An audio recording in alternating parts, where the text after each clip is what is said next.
I've said to a few colleagues that I've stopped reading anything about me on the Telegraph, because I do know that there will be those racist tropes.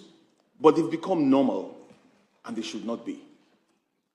And this is what's at the heart of this motion. Do we crucify community cohesion on the altar of political expedience because we feel that perhaps we'll be able to get a few more votes or a few more likes or a few more accolades, then everyone and everything is fair game? It should not be.